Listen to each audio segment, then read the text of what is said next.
ជំរាបសួរពុកម៉ែបងប្អូនជាទីស្រឡាញ់ទាំងនៅក្នុងប្រទេសកម្ពុជានិងនៅក្រៅប្រទេសទាំងអស់គ្នាចឹងថ្ងៃនេះគឺជា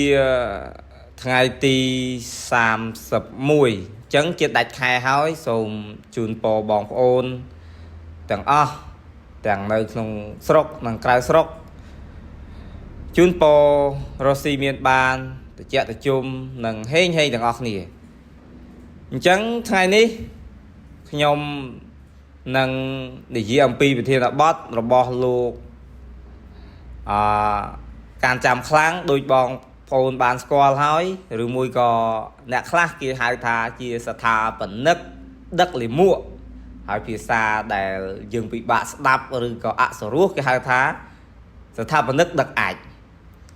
អញ្ចឹងថ្ងៃនេះខ្ញុំមានឱកាសដើម្បីមកបកស្រាយព័ត៌មានតាក់ទងទៅនឹងលោកកាន់ចាំខ្លាំងដែលជាអ្នកបង្កព្យុះភ្លៀងធ្វើឲ្យប្រជាជនខ្មែរយើងទាំងមូលស្គាល់គាត់បានច្រើនអញ្ចឹងខ្ញុំនឹងសម្រាយដូចតទៅលោកកាន់ចាំខ្លាំងដែលជាជនជាតិថៃដែលមានឥទ្ធិពលទៅលើបណ្ដាញសង្គមដែលត្រូវបានគេស្គាល់ថាជាមនុស្សតាមយាយីប្រជាជនកម្ពុជាដោយបងប្អូនបានស្គាល់ហើយយាយីយ៉ាងម៉េចគឺគាត់កោ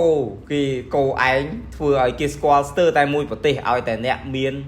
Facebook សូម្បីតែយាយតាដែលអត់ទាំងមាន Facebook ក៏គាត់ស្គាល់ឈ្មោះបរោះនឹងដែរលោកកាន់ចាំខ្លាំងតាមយាយីប្រជាជនកម្ពុជាយើងដូចជាមានដង្ហែក្បួនរថយន្តដូចខ្ញុំបានជម្រាបខាងលើគឺរថយន្តដឹកលាមកនិងរថយន្តបាញ់ទឹកដាក់លើប្រជាជនកម្ពុជាយើងហើយ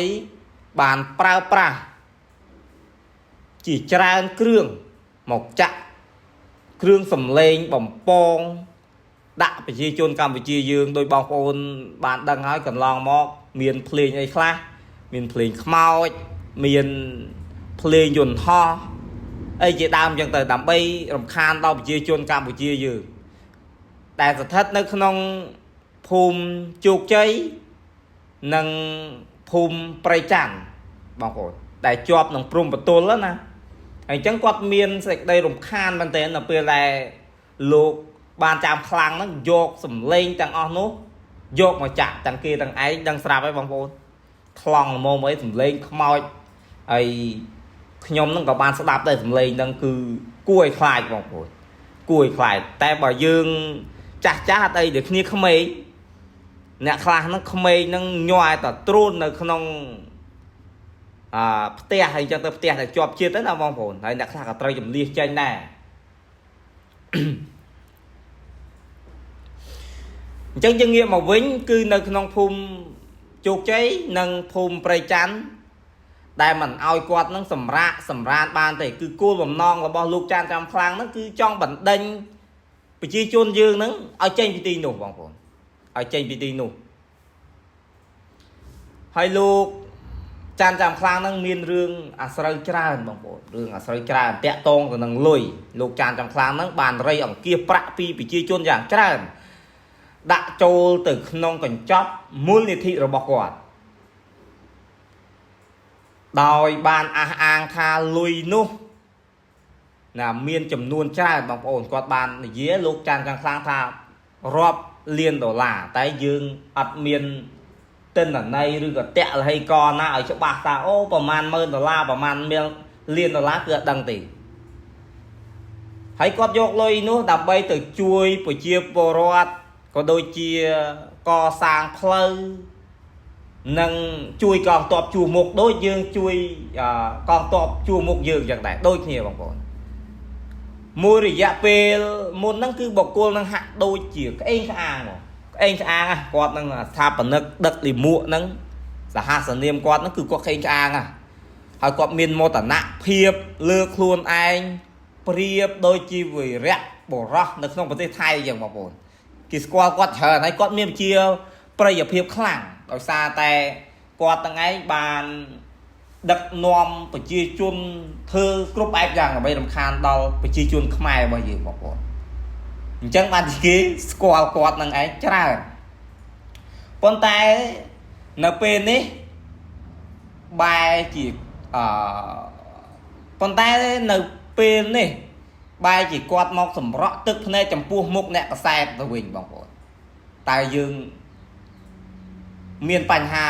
យើងគិតថាគាត់មានបញ្ហាអីបានគាត់មកសម្រក់ទឹកភ្នែក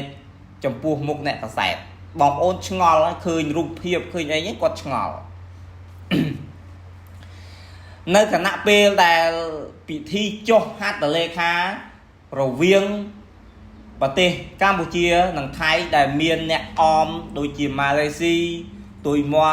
ខាងកើតហើយអ្នកដែលរ៉ាប់រងទាំងមូលហ្នឹងគឺលោក Donald Trump បងប្អូនដែលសម្របសម្រួលដើម្បីឲ្យមាននៅភាពចុះកិច្ចព្រមព្រៀងសន្តិភាពណាហើយនៅពេលដែលត្រូវបានធ្វើឡើងនៅប្រទេសម៉ាឡេស៊ីហើយនៅឯទឹកដីរបស់ថៃលោកកានចាំខ្លាំងបែរជាយំសំណោះចំពោះមុខអ្នកកសែតទៅវិញហើយគាត់បាននិយាយថាគោលបំណងចុងក្រោយរបស់គាត់ហ្នឹងគឺចង់សម្រាកពីការងារហើយចំណាយពេលនៅជាមួយនឹងក្រុមគ្រួសាររបស់គាត់អញ្ចឹងយើងងាកមកវិញមូលនិធិរបស់បុគ្គលឬក៏មូលនិធិរបស់លោកក៏ការចាំខ្លាំងនេះគឺកំពុងតែរងនឹងការចោទប្រកាន់បងប្អូនគេអត់កំពុងតែរងការចោទប្រកាន់អាចពាក់ព័ន្ធជាមួយនឹងករណីលាងលុយកខ្វក់ឬក៏ជួយអ្នកនយោបាយឬក៏រកស៊ីណាមួយដើម្បីគេចវេះពីពន្ធគេអត់បងប្អូនអញ្ចឹងបានន័យថារដ្ឋាភិបាលរបស់គេចាប់ដើមសង្ស័យប្រជាពលរដ្ឋដែលអ្នកគ្រប់គ្រងលោកការចាំខ្លាំងហ្នឹងក៏សង្ស័យដែរហើយអញ្ចឹងគឺមានសេចក្តីមានមន្ទិលចេះតែនេះដោយសារតែ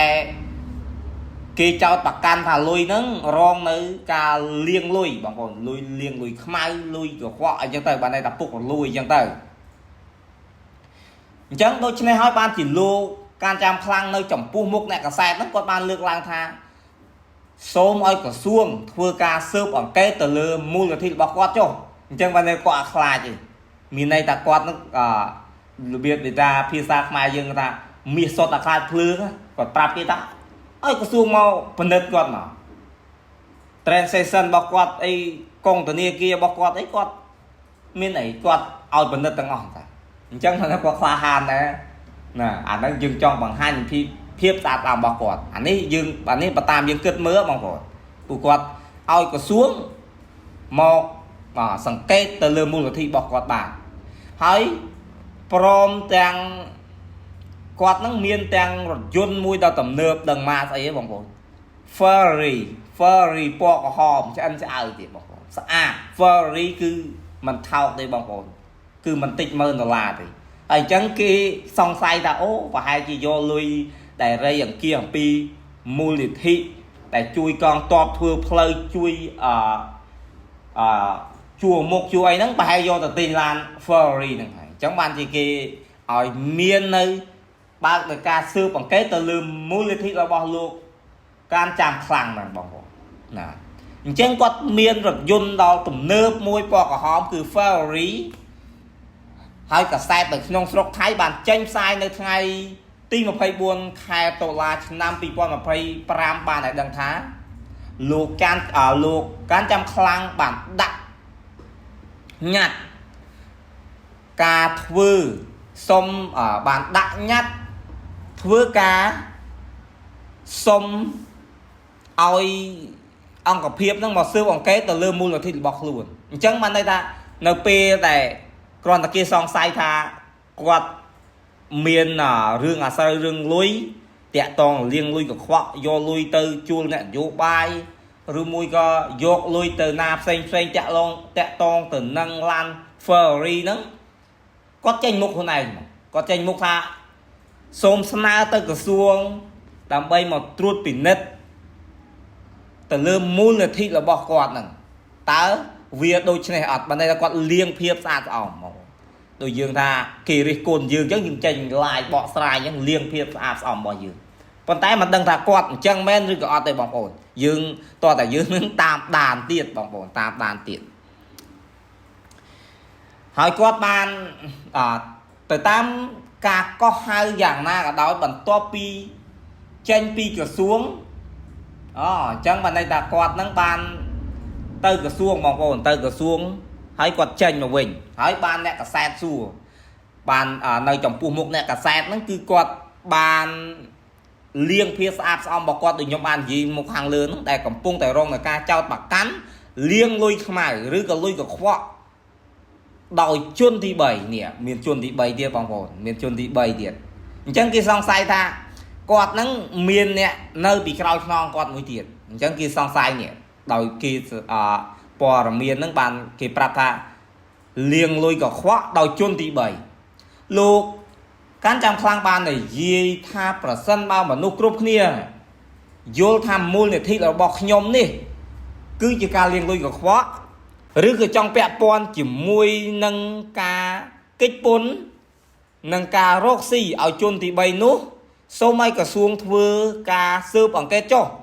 จับปีเปนี่ต่อเตยขยมจองสำราเนี่ยบานได้กวาดยีนั่งกวาดฮอตเลยอ่ะจังบานจิโลกการจำครั้งโซไม่ก็ซูงทัวกาเสื่อมเกจปลูกปีเปเลยเตอร์กดจังสำราให้กดฮอตให้กดดับลือเปียจีชราได้เกณฑ์ยี่เราเบียดาโดยจีเรโกนนั่นนะว่าโหดึงท้าดึงโยลุยเดินนาได้อันไอ้จังกดจังสำรากดโซไม่ก็ซูงน่ะเสื่อมอังเกตเตอร์ลือลือมูลนิธิเราบอกว่าบางคนchẳng thấy có trong thầm ra hỏi có trong luôn nơi chỉ mua những cua xa có đòi xúc xa bài cho nên có trong lia lên pi đầm nay nè để ra những kia dột lui năng từ chui con top chui chia vào rót rồi cả thưa plei tam prom tay này chẳng chỉ tam từ còn tay và sân ba sòng cung trời cá nhóm năng vơ trở lọp một vinh nên lúc can trong khoang còn dí bằng bộ của ta ở sân ba sòng cung trời cá khuất quát năng vơ trở lọp một vinh tiền hay có tha cần lo móc quát ban châu rùm nữ nông sắc cam hiệp chui sòng cung chán nè rồi hốt đọc miên pê chuột chôm cho mùi cua xà bằng bộ ớt miên pê lên nè ta cả na dương độc vua ấy chẳng tới lui phong tinh ấy chẳng tới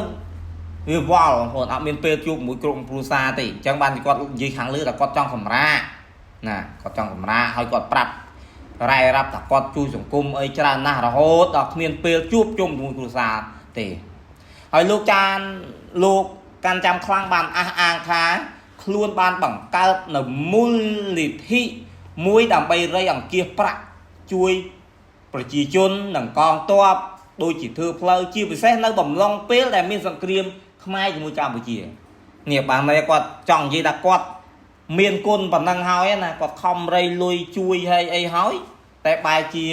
กีหมดซองไซหรือมวยก็กีจ้องมาซื้อของเกแต่เริ่มมูลเลยที่เราบอกว่าตัววิ่งเราบีบทายยืงเวียออกกำลังนั่งช่วยáบางคนจังนะไอ้ลูกกันกำลังนั่งเป็นนี่ลูกมนุษย์จีจานบานน้อมขณีโจ้ลุยให้เมียนจำนวนโดยยมเรียบร้อยห่างเลยจังเมียนจำนวนรอบเลียนต่อลายเนาะนั่งน้องมูลเลยที่เราบอกลูกการจับพลังนี่อย่างน่ากระดอยกรอยปีเมียนกาใบคลีซาปอร์เมียนบางคนใบคลีทามมูลนิธินี่มันแม้นจิมมูลนิธิตัวครูระบอลูกการจำคลังตีบางคนเนี่ยจังใบคลีมองมันดีต่ะแต่แต่ซองไซส์ให้ใบคลีทาอัดเมียนมูลนิธินั่นคือแมนประกวดติดแต่ยังเอาไปเลือคือยมยีเอาไปเลือมั้งคือปอร์มีนักบันไดตะก่อนจีตาเชียมูลนิธิตัวครูนะบอลลูกการจำพลังแต่เลยกีตามันแมนเชียปอร์มีนเราบอมันแมนจีมูลนิธิเราบอลูกการจำพลังต่างๆมูลนิธินี้คือมันแมนบังการพลังต่อยตัวต่อยลูกการจำพลังต่างบางคน នេះវាមានអាការសង្ស័យទាំងទៀតហ្នឹងប៉ុន្តែមានបុគ្គលអ្នកមានអធិពលមួយនៅក្រៅខ្នងដែលជាអ្នកមាននៅក្នុងប្រទេសថៃដែលជាអ្នកដូចថាជ្រុំជ្រែងឬក៏សោកប៉ាន់គ្នាអញ្ចឹងណាបងប្អូននៅក្នុងរយៈកាលប្រមាណថ្ងៃកន្លងទៅនេះមូលនិធិរបស់លោកកាន់ចាំខ្លាំងបានរងនៅរឿងអាស្រូវបែកធ្លាយបាក់ពួកអីចឹងអញ្ញាញ៉ៃបងប្អូនដូចខ្ញុំរៀបរាប់ខាងលើចឹងណាហើយបានបែកធ្លាយដោយសារតែគាត់គ្រោងនឹងផ្លាស់ប្ដូរមូលនិធិថ្មីមួយទៀតនេះមូលនិធិថ្មីមួយទៀតបងប្អូនអាមូលនិធិមុនហ្នឹងគាត់ចង់រំសាយចោលហើយមើលទៅបានជាគាត់ចង់បង្កើតនៅមូលនិធិថ្មីមួយទៀតនៅក្នុងគោលបំណងចង់គេចវេះពីការផ្ទេរប្រាក់ចូលរដ្ឋអញ្ចឹងមានន័យថាលុយហ្នឹងនៅពេលដែលយើងរំសាយមូលនិធិហើយគឺលុយហ្នឹងទៅចូលត្រូវវេចូលរដ្ឋបងប្អូនណៃហ្នឹងគេនិយាយចឹងជាពិសេសមូលនិធិរបស់បុគ្គលនេះកំពុងតែរងនឹងការស៊ើបអង្កេតពាក់ព័ន្ធជាមួយនឹងលុយជំនួយពីសប្បុរសជនយកទៅប្រើខុសច្បាប់ណែយកទៅប្រើខុសច្បាប់ហ្នឹងបានន័យថាមិនមែនយកទៅជួយទេបងប្អូនយកទៅទិញ Ferrari យកទៅស្អីលាក់ផ្សេងអញ្ចឹងទៅយើងអាចដឹងបានទេហើយអាចប្រើប្រាស់ខុសច្បាប់អញ្ចឹងទៅហើយមានការសង្ស័យថាមានអ្នកនយោបាយថៃដែលជាអ្នកមានឥទ្ធិពលនៅពីក្រោយខ្នងរបស់លោកកាន់ចាំខ្លាំងទៀតណែបងប្អូនណែរឿងវាកាន់តែឆ្ងាយកាន់តែវែងទៀតមានអ្នកនយោបាយអីនៅពីក្រោយខ្នងគាត់អញ្ចឹងគាត់អាងមកអ្នកមានមុខអ្នកមានមាត់អីអញ្ចឹងទៅហ្នឹងអញ្ចឹងបានលោកកាន់ចាំខ្លាំងហ្នឹង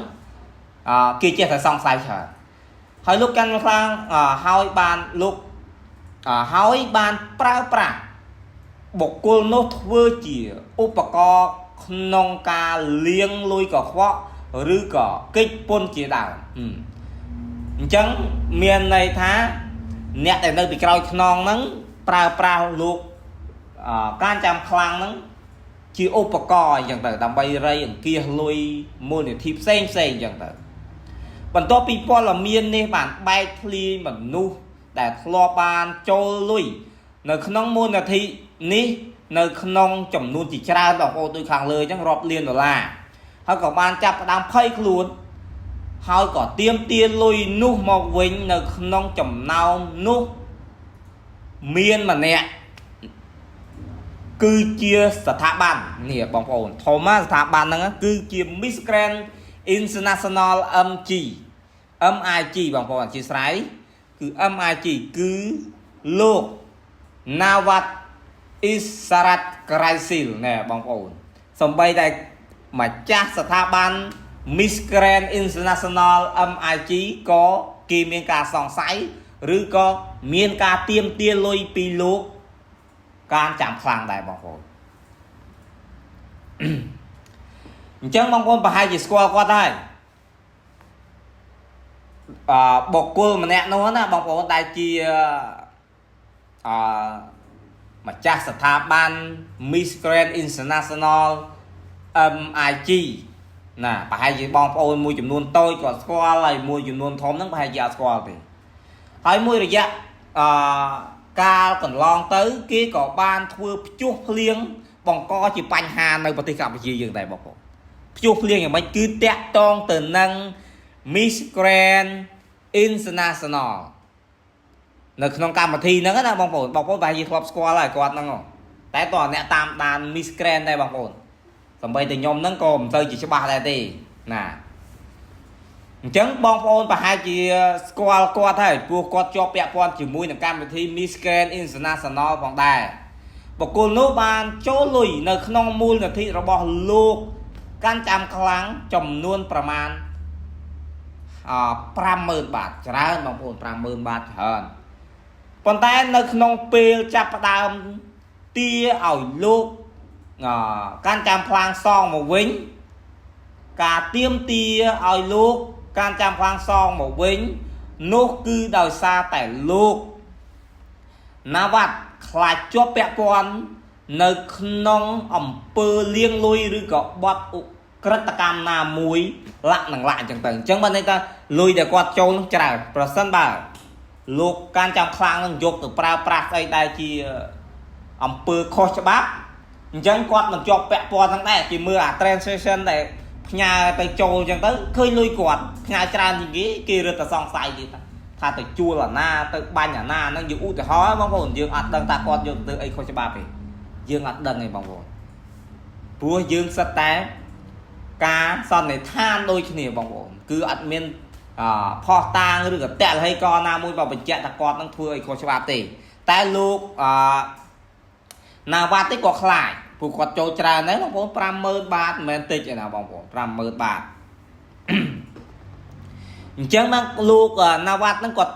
ខ្លាចអំពើលុយនឹងជាប់ពាក់ព័ន្ធទៅនឹងអំពើលាងលុយកខ្វក់ឬក៏ឧក្រិដ្ឋកម្មណាមួយអញ្ចឹងហើយប្រសិនបើគេរកឃើញថាមូលនិធិរបស់លោកកាន់ចាំខ្លាំងគឺជារឿងខុសច្បាប់លោកកាន់ចាំខ្លាំងបានឆ្លើយទៅវិញថាគាត់តបនឹងលោកនេះណានឹងលោកណាវ៉ាត់ទៅបងប្អូនគាត់តបព្រោះគាត់ចង់បានភាពស្អាតរបស់គាត់ដែរអញ្ចឹងណាគាត់តបទៅលោកណាវ៉ាត់លោកកាន់ចាំខ្លាំងបានឆ្លើយតបទៅនឹងលោកណាវ៉ាត់ថាលុយរបស់លោកណាវ៉ាត់ដែលបានចូល50000 បាតនោះគឺបានចូលតាំងពីយូរហើយបងប្អូនគាត់ប្រាប់គេថារឿងលុយហ្នឹងចូលតាំងពីយូរហើយក៏ប្រហែលជាបានប្រើប្រាស់នៅក្នុងការកសាងផ្លូវជួយប្រជាពលរដ្ឋជួយកងទ័ពជួរមុខអស់ហើយដែរនេះហ្នឹងលោកលោកកាន់ចាំខ្លាំងគាត់បានប្រាប់ទៅណាវ៉ាត់វិញគាត់ប្រាប់អញ្ចឹងណាគាត់ថាលុយហ្នឹងប្រហែលជាចាយអស់ហើយយកទៅប្រើប្រាស់អស់ហើយប៉ុន្តែលោកកាន់ចាំខ្លាំងគាត់និយាយថាប្រសិនបើលោកណាវ៉ាត់នេះចង់បានលុយនឹងមកវិញ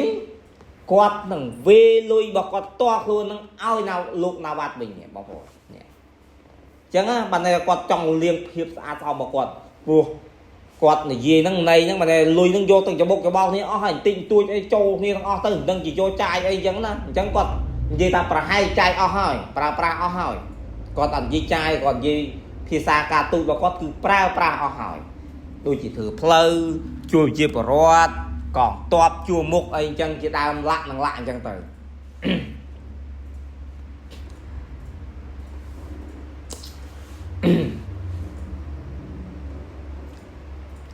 ហើយលោកណាវ៉ាត់ហ្នឹងគាត់បាននិយាយថាគាត់មិនចង់បានលុយផ្ទាល់ខ្លួនរបស់ណានេះគាត់និយាយ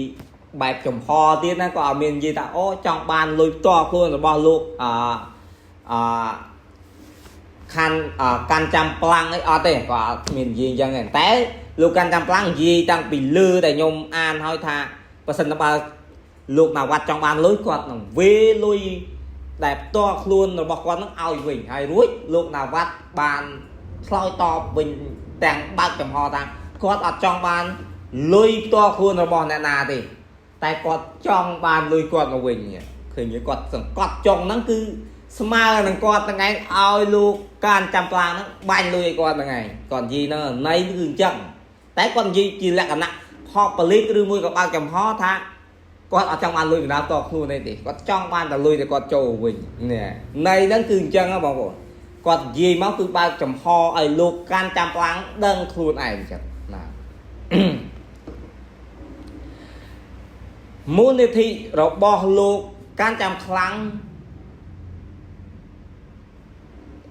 តាមការសង្ស័យរបស់គេគឺមូលនិធិរបស់លោកកាន់ចាំខ្លាំងហ្នឹងគឺមិនមែនជាអ្នកបង្កើតតខ្លួនទេបងប្អូននេះដូចខ្ញុំនិយាយពីលើហ្នឹងមកដូចមានដែរប៉ុន្តែបែរជាមានជនទី3ទៅវិញណែគេអត់គេសង្ស័យទៀតថាមូលនិធិហ្នឹងមិនមែនមូលនិធិផ្ទាល់របស់លោកកាន់ចាំប្លាំងទេអញ្ចឹងមានន័យថាជនទី3ជាអ្នកបង្កើតទៅវិញគេសង្ស័យអញ្ចឹងណាបងប្អូនលោកកាន់ចាំខ្លាំងដែលកន្លងមកគេធ្លាប់តែឃើញបង្ហាញជីវិតគេហៅថាហឺហាយសូអីអញ្ចឹងទៅណាដូចជាមីលីនីដូចជាមហាសេដ្ឋីអីនៅក្នុងប្រទេសថៃអីចឹងតែមួយនៅក្នុងប្រទេសថៃអីចឹងទៅបងប្អូនប៉ុន្តែ ប៉ុន្តែនៅចំពោះមុខអ្នកកសែតថៃឬក៏សារព័ត៌មាននៅក្នុងប្រទេសថៃលោកកាន់ចាំខ្លាំងបានត្អូញត្អែថាខ្លួនរាល់ថ្ងៃនេះពុំសូវមានទ្រព្យសម្បត្តិច្រើនទេហើយក៏មិនសូវទទួលបានប្រាក់ខែសូម្បីតែ1បាតពីមូលនិធិរបស់ខ្លួនអញ្ចឹងបានន័យគាត់និយាយហ្នឹងគាត់ថាគាត់ធ្វើការឲ្យមូលនិធិហ្នឹង free អត់មានបានលុយអីទាំងអស់សូម្បីតែ1បាតហ្នឹងអាហ្នឹងតែយើងនិយាយតាមគាត់ណាបងប្អូនតែយើងអត់ដឹងថាគាត់ហ្នឹងមិនយើងអត់ដឹងទេព្រោះជា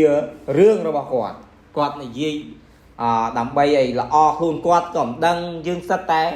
ថិតនៅក្នុងសេចក្តីសន្និដ្ឋានទាំងអស់ណាបងប្អូនហើយលោកកាន់ចាំខ្លាំងហ្នឹងបាននិយាយថាសំបីតែប្រធាននៅក្នុងមូលនិធិតខ្លួនរបស់គាត់និងសមាជិកក្រុមប្រឹក្សាពិបាលមូលនិធិក៏អត់ទទួលបានប្រាក់ខែដូចគ្នាបងណាអញ្ចឹងមានន័យថាអ្នកធ្វើការនៅនឹងទាំងអស់គឺ free អត់មានសំបីតែ1បាតគាត់និយាយហ្នឹងក្តោបនៃអញ្ចឹងបងប្អូនណាហើយក្រោយពីមានការសង្ស័យទៅលើមូលនិធិរបស់លោកកាន់ចាំខ្លាំងមេធាវីថៃម្នាក់ដល់ល្បីឈ្មោះមួយរូបគឺលោកដេឆាគីតេវីថៃយ៉ាណាន់នៅក្នុងថ្ងៃទី23ខែតុលាឆ្នាំ2025លោកដេឆាបានអំពាវនាវឲ្យស្ថាប័នពាក់ព័ន្ធទាំងអស់ស៊ើបអង្កេតណាស៊ើបអង្កេតទៅលើអីស៊ើបអង្កេតទៅលើមូលនិធិរបស់លោកកាន់ចាំខ្លាំងហើយបងប្អូនណាអញ្ចឹងគឺគេមានការស៊ើបអង្កេតដែរអញ្ចឹងគេស៊ើបអង្កេតទៅលើមូលនិធិរបស់បុគ្គលនេះដែលគ្រោងនឹងផ្លាស់ប្ដូរទៅជាមូលនិធិផ្សេងទៀតដែលខ្ញុំអានខាងលើអញ្ចឹងមេធាវីម្នាក់នេះបានទទូចថារឿងនេះស្រដៀងគ្នាទៅនឹងអ្នកនយោបាយជាច្រើនដែលតែងតែប្រើប្រាស់អ្នកណាម្នាក់សម្រាប់លាងលុយកខ្វក់បងប្អូនណាអញ្ចឹងបានរឿងហ្នឹងធ្លាប់កើតឡើងហើយបានជាមេធាវីដេឆាលោកដេឆាហ្នឹងគាត់ប្រៀបធៀបគ្នាអញ្ចឹងណាលោកមេធាវីដេឆាបានលើកឡើងថាបច្ចុប្បន្នមនុស្សជាច្រើនបានចោទសំណួរបានចោទជាសំណួរអំពីតម្លាភាពបងប្អូនណាបងប្អូនប្រហែលជាយល់ហើយភាពតម្លាភាពណាជាពាក្យកចែកទេសរបស់គេមិនរបស់ថៃណារបស់ខ្មែរយើងណាអញ្ចឹងពាក្យថាតម្លាភាពបានន័យថាខ្ញុំបើកវងកញ្ចក់ឡើងនេះបន្តិចចុះបងប្អូនពាក្យថាតម្លាភាពបានន័យថាភាពស្មើគ្នាអត់មានថាអូអ្នកនោះមានឡានអានេះមានម៉ូតូឬមួយក៏នោះបាន5000អានេះបាន4000នេះអត់ទេបងប្អូនអត់ទេពាក្យតម្លាភាពគឺភាពស្មើគ្នាបងប្អូនបានន័យថាយើងធ្វើអីទៅអត់មានសង្ស័យដោយលោកកាន់ចាំខ្លាំងជាសង្ស័យថាវាអត់តម្លាភាពហ្នឹងឯងបានន័យថាមិនដឹងជាយកលុយហ្នឹងទៅណាទៅណីអញ្ចឹងទៅអញ្ចឹងបានជាគេធ្វើហ្នឹងឯងឲ្យមាននៅតម្លាភាពណាមេធាវីលោកដេឆាណាអញ្ចឹងបានជាមេធាវីលោកដេឆាហ្នឹងឯងឲ្យមានតម្លាភាពតាក់ទងទៅនឹងមូលនិធិរបស់លោកកាន់ចាំខ្លាំងនៃការបង្កើតមូលនិធិរួមទាំងលំហូរហិរញ្ញវត្ថុនិងលំហូរចូលរបស់មូលនិធិមួយនេះលោកបញ្ជាក់ថាការស៊ើបអង្កេតនេះកំពុងតែដំណើរការអញ្ចឹងបានន័យថាគេស៊ើបអង្កេតហើយបងប្អូនគេស៊ើបអង្កេតហើយតាក់ទងទៅនឹងមូលនិធិរបស់លោកកាន់ចាំខ្លាំងនេះណាស្ថាបនិកបងប្អូនណាស្ថាបនិកដឹកលិមួកណាស្រុកខ្មែរយើងហៅអញ្ចឹងណាហើយលោកមេធាវីដេឆាក៏ជឿជាក់ថាវាគួរតែបញ្ចប់នៅក្នុងពេលឆាប់ៗនេះដើម្បីឲ្យរកឃើញថាតើមូលនិធិនេះខុសច្បាប់ឬក៏ស្របច្បាប់បងប្អូនណាអញ្ចឹងគេស្រាវជ្រាវឲ្យកាន់តែលឿនគឺកាន់តែល្អអញ្ចឹងណាគាត់នឹងព្យាយាមទៅតាមអ្វីដែលគាត់ធ្វើទៅបានគាត់បាននិយាយអញ្ចឹងលោកដេឆាមេធាវីហើយលោកដេឆាបានបញ្ជាក់ទៀតថាតាមការពិតទៅមូលនិធិភាគច្រើនត្រូវតែដំណើរការដោយមានគណៈកម្មការដែលមានឈ្មោះត្រឹមត្រូវបើន័យថាអត់មានឈ្មោះបលាំបកើអីលោកកាន់ចាំខ្លាំងជាអ្នកប្រមូលហើយដល់ពេលទៅចុះបញ្ជីមូលនិធិឈ្មោះអ្នកផ្សេងទេគាត់ចង់មានន័យអញ្ចឹងហើយមិនមែនដោយសារអង្គភាពខាងក្រៅណាមួយមកទទួលខុស ត្រូវក្នុងបន្ទុកអាជីវកម្មនោះឡើយណែដូចខ្ញុំនិយាយអញ្ចឹងគឺអត់មានអ្នកដតីឲ្យមកទទួលជំនួសឲ្យលេខប្រើលោកការចាំខ្លាំងហ្នឹងជាអ្នកទទួលលុយទេអញ្ចឹងវាខុសដែលយើងចុះឈ្មោះនៅក្នុងគោលបញ្ជីអំពីមូលនិធិរបស់ខ្លួនអញ្ចឹងនៅក្នុងពេលឆាប់នៅក្នុងពេលថ្មីនេះបុគ្គលការចាំខ្លាំងបានលើកឡើងថាមូលនិធិចាស់គ្រងនឹងត្រូវរំលាយឬក៏រំសាយហើយបង្កើតទៅជាមូលនិធិថ្មីហើយដែលមានឈ្មោះថាម៉ាណាត់នេះហើយគឺជារឿងដែលគួរឲ្យសង្ស័យនេះគេសង្ស័យណាស់ដោយសារតែអាមូលនិធិនេះចង់រំសាយហើយបង្កើតមូលនិធិថ្មីដូចខ្ញុំអានតាំងពីលើឬក៏ខ្ញុំប្រាប់តាំងពីលើហើយថាអាចកិច្ចពីការវេលុយចូលរដ្ឋវិញនៅពេលដែលយើងរំសាយអញ្ចឹងណាបងប្អូនណានៅពេលដែលគេចោទសួរទៅលោកកាន់ចាំខ្លាំងថាចុះលុយដែលនៅសល់នឹងទ្រព្យសម្បត្តិផ្សេងទៀតនៅក្នុងមូលនិធិចាស់តើត្រូវធ្វើបែបណានេះជាសំណួរហើយលោកកាន់ចាំខ្លាំងបានឆ្លើយទៅកាន់អ្នកសារព័ត៌មានថានឹងត្រូវផ្ទេរទៅចូលកាន់មូលនិធិថ្មីគេអត់ផ្ទេរចូលរដ្ឋទេបងប្អូនណាលោកកាន់ចាំខ្លាំងបានថានឹងផ្ទេរទៅមូលនិធិថ្មីនេះបើតាមលោកមេធាវីដេឆាវីបើតាមលោកមេធាវីដេឆានៅពេលដែលមូលនិធិមួយត្រូវរំលាយឬក៏រំសាយឬក៏ដួលរលំនោះទ្រព្យសម្បត្តិទាំងឡាយនៅក្នុងមូលនិធិនោះនឹងត្រូវផ្ទេរចូលរដ្ឋដោយអូតូម៉ាទិកអត់មានឯណាលេះយកទៅណាទៅណីទេអញ្ចឹងហើយបានជាលោកការចាំខ្លាំងបង្កើតមូលនិធិថ្មីទាំងដែលមិនទាន់រំសាយអាមូលនិធិចាស់ហ្នឹងអញ្ចឹងនេះផ្ទេរអាហ្នឹងមកដាក់អាមូលនិធិថ្មីហើយគឺរួចខ្លួនផ្ទេរលុយចូលរដ្ឋចង់បែកគាត់ចង់លេខក្បាច់ហ្នឹងហើយ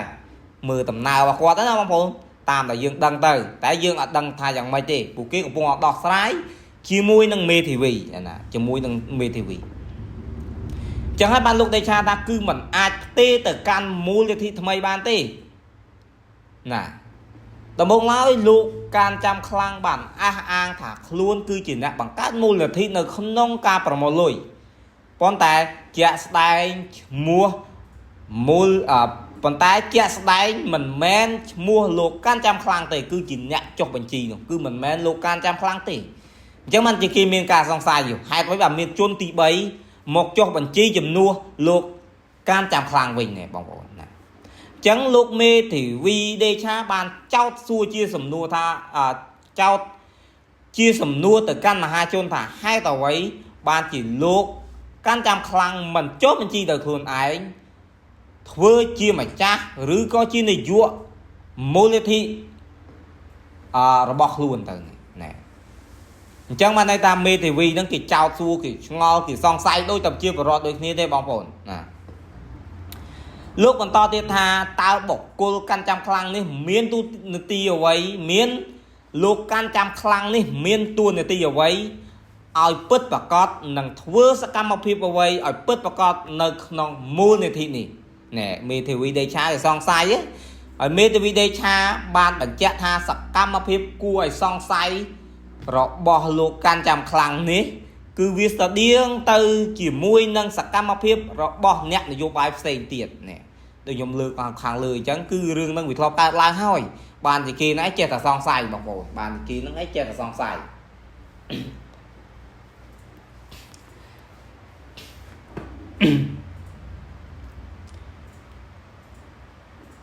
ចឹងបានន័យថារឿងហ្នឹងវាធ្លាប់កើតមានចំពោះអ្នកនយោបាយនិងអ្នករកស៊ីកន្លងមកហើយដែលជាជនជាតិថៃដែលកិច្ចវេះមិនចង់បងពុនជូនរដ្ឋឬក៏ពាក់ព័ន្ធជាមួយនឹងសកម្មភាពលាងលុយខ្មៅលុយកខ្វក់នឹងឯងជាងដើមបងប្អូនអញ្ចឹងជារួមមកលោកកាន់ចាំខ្លាំងដែលមានឈ្មោះពិតប្រកបថាខាត់ថាភួងផៃប៊ុនវេតគឺកំពុងតែរងនៃការចោទប្រកាន់និងការស៊ើបអង្កេតរឿងចម្រូងចម្រាសជាច្រើនបងប្អូនតាក់ទងទៅនឹងរឿងលុយមូលនិធិរបស់លោកការចាំខ្លាំងហ្នឹងណាដូចជាគេចង់ឲ្យមានតម្លាភាពនៅក្នុងការប្រើប្រាស់មូលនិធិនេះដែលជាទឹកប្រាក់ជនជាតិថៃរាប់លានដុល្លារ ដែលរាប់លានដុល្លារចំណងតាក់តងចាស្អិតល្មួតជាមួយនឹងអ្នកនយោបាយជាន់ខ្ពស់ណាអញ្ចឹងគឺលោកកាន់ចាំខ្លាំងនឹងមានសេចក្តីចិត្តស្និទ្ធណាជាមួយអ្នកនយោបាយដែលគេនិយាយថានៅពីក្រោយខ្នងបងប្អូននៅក្រោយខ្នងគាត់ហ្នឹងគឺគាត់មានអ្នកនយោបាយនៅពីក្រោយខ្នងគាត់ឬមួយជាខ្នងបង្អែករបស់គាត់អញ្ចឹងទៅហ្នឹងតែគេសង្ស័យថាជាមេខ្លោងនៅពីក្រោយរបស់លោកកាន់ចាំខ្លាំងដែលមានឈ្មោះថាម៉ាណាត់ណាម៉ាណាត់បងប្អូនណាអ្នកដែលនៅពីក្រោយណាគេសង្ស័យទេគឺជាឈ្មោះដែលជាឈ្មោះមូលនិធិរបស់លោកកាន់ចាំខ្លាំង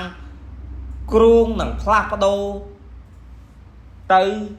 ជាថ្មីនោះហើយអញ្ចឹងគឺឈ្មោះ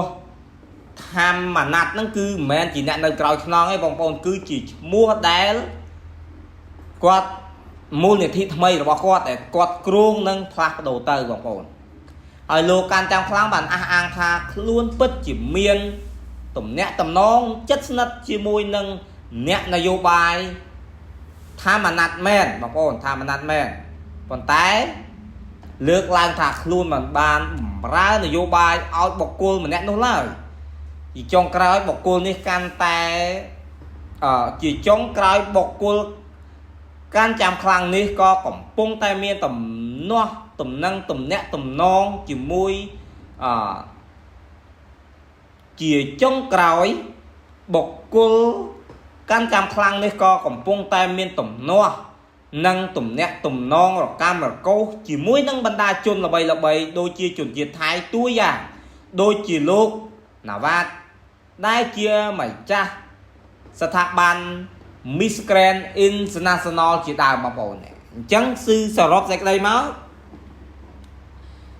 លោកកាន់ចាំខ្លាំងនោះគឺគាត់រកាំរកោសបងប្អូនបានន័យថាគាត់មានការសង្ស័យជាមួយលោកណាវ៉ាត់នេះផងដែលជាម្ចាស់ Miss Grand International នេះផងហើយឬក៏ជាមួយលោកមេធាវីដេឆានោះផងគឺគាត់មានរឿងរកាំរកោសច្រើនបងប្អូនណាតែយើងរងចាំនៅភាពបន្តតើគេមេធាវីនឹងគេមានវិធានការឬក៏គេស៊ើបអង្កេតបាននៅព័ត៌មានប្រកាសការណាមួយយើងអត់ទាន់ដឹងណាបងប្អូនពួកគេកំពុងតែស៊ើបអង្កេតណាអញ្ចឹងគឺយើងចប់ហើយបងប្អូនណាសូមជម្រាបលាបងប្អូនហើយសូមជូនពរឲ្យបងប្អូនជួបតែសេចក្តីសុខនិងសេចក្តីចម្រើនអរគុណសូមជម្រាបលា